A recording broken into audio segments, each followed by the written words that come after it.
ছবি তুলে ধরছে, আপডেট তুলে ধরছে। ইন্দ্রাশিস, তুমি দেখাচ্ছ সত্যি যদি এই ক্ষেতের মধ্যে কেউ লুকিয়ে থাকে বোমা নিয়ে, সেটা বোঝা তো মুশকিল। যদি আরো একবার সেই ছবিটা তুলে ধরো, আর ঠিক কি ঘটেছিল, কোথা থেকে হামলা হয়েছিল, এবং এই যে ক্ষেতটা সেখান থেকে রাস্তা কতটা দূরত্ব, যদি একটু দেখাও সেই ছবিটা।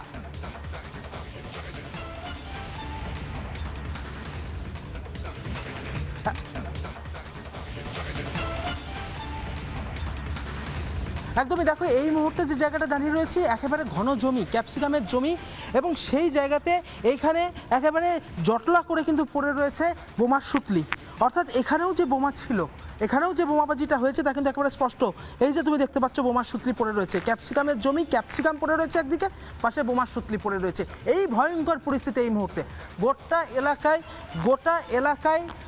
এলাকায় এই মুহূর্তে মানুষের যে আতঙ্ক, স্থানীয় চাষিরা যারা এখানে চাষি আসেন, যারা চাষ করতে আসেন, তারা কিন্তু যথেষ্ট আতঙ্কের মধ্যে রয়েছে।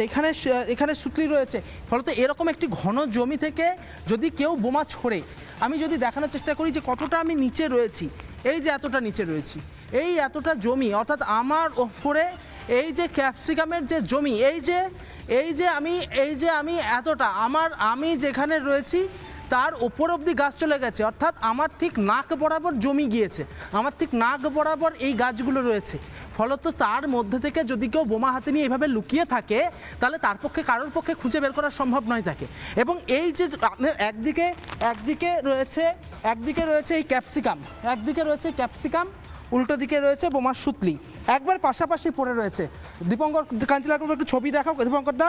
এখানে রয়েছে ক্যাপসিকাম, এখানে রয়েছে বোমার সুতলি, এখানে রয়েছে ক্যাপসিকাম, এখানে রয়েছে বোমার সুতলি, ক্যাপসিকাম, বোমার সুতলি, পাশাপাশি দুটো ছবি দেখা যাচ্ছে।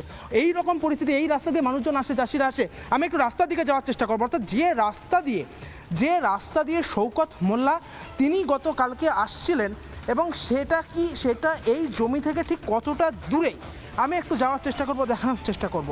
কারণ হচ্ছে মূলত এই জমি থেকেই হাই রোড দিয়ে, যেখান দিয়ে শওকত মোল্লা আসবেন, সেই রাস্তার দিকে যাওয়ার, সেই রাস্তা দিয়েই কিন্তু এই হামলা করার পরিকল্পনাটা করা হয়েছিল।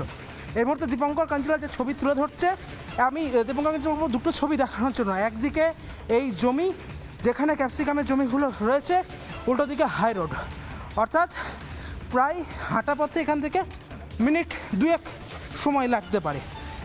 এবং সেরকম একটি জায়গা, এই যে আমি চলে যাচ্ছি, দেখতে পাচ্ছ ক্যাপসিকামের জমি আমার একদিকে, উল্টো দিকে কিছু দূর এগিয়ে গেলে হাই রোড দিয়ে গাড়ি যাচ্ছে, বড় বড় গাড়ি যাচ্ছে, আমি দেখতে পাচ্ছি। দীপঙ্কর একটু হাই রোডের ছবিটা যতটা সম্ভব দেখানোর জন্য।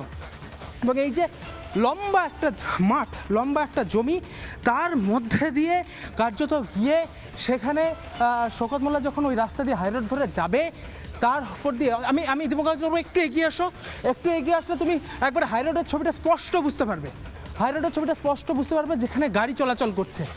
অর্থাৎ এখান থেকে যদি এগিয়ে যায় দুষ্কৃতীরা, যদি এই জমি বরাবর যদি এগিয়ে যায় লুকিয়ে, তাহলে কিন্তু ওই যে লাল রঙের গাড়িগুলো আসছে, বাইক আসছে, ওইটি হচ্ছে হাই রোড।